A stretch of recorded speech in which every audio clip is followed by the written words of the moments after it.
The receipt lay on the table like a quiet accusation. $0. Not even a single coin. Just a blank space where hope usually lived. For Marisol Hayes, standing in the middle of a busy diner with the hum of clinking plates and the smell of coffee in the air, that empty line felt heavier than the entire shift she'd worked.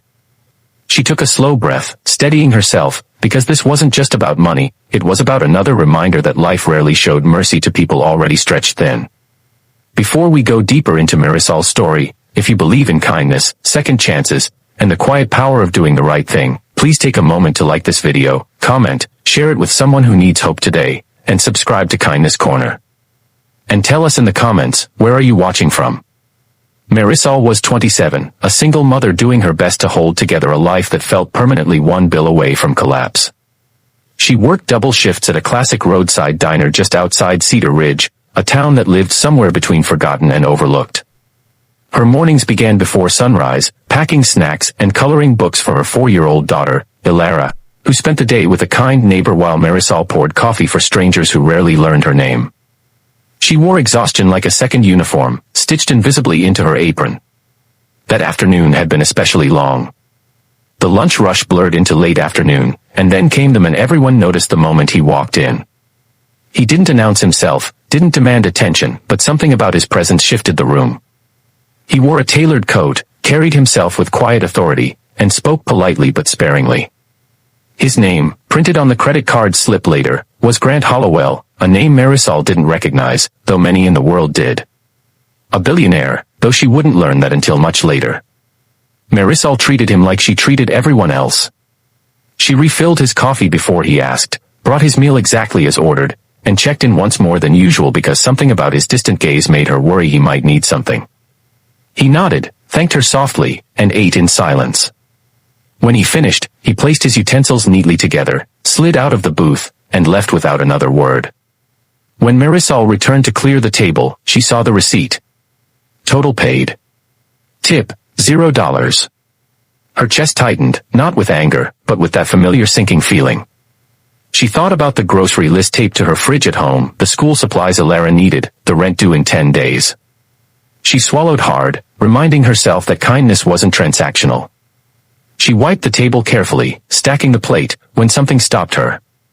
The plate didn't move smoothly. It caught on something beneath it. Marisol lifted it again, slower this time, and saw a folded piece of paper tucked under the edge. Her name was written on it in careful handwriting. Just her first name. No flourish.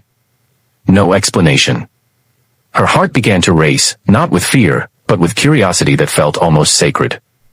She waited until the rush quieted before opening it, hands trembling just enough to notice. Inside was a note, simple and unadorned.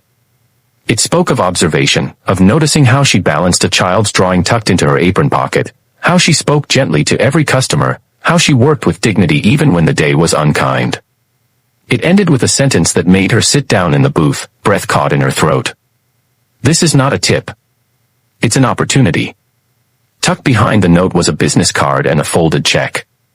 The number on it made her vision blur, not because it was extravagant, but because it was exactly what she needed. Enough to cover rent, childcare, and a little more. Enough to breathe again. But more than that, the card invited her to call. No obligation. No promises. Just a door cracked open. Marisol went home that night in a daze.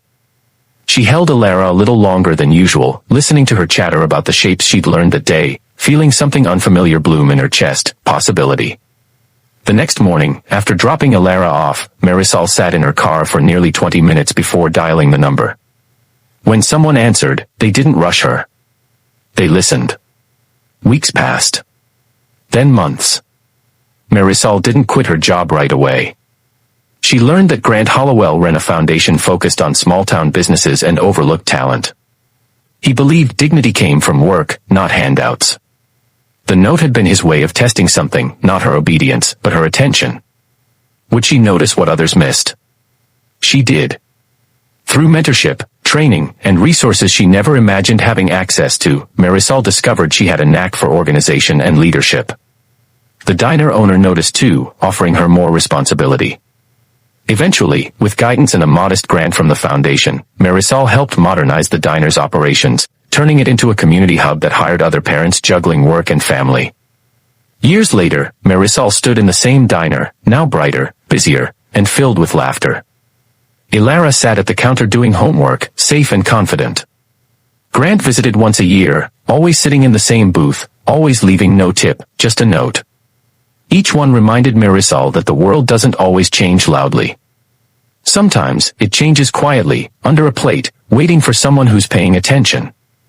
If this story touched your heart even a little, please take a moment now to like this video, share it with someone who believes in kindness, and stay with us by subscribing to Kindness Corner.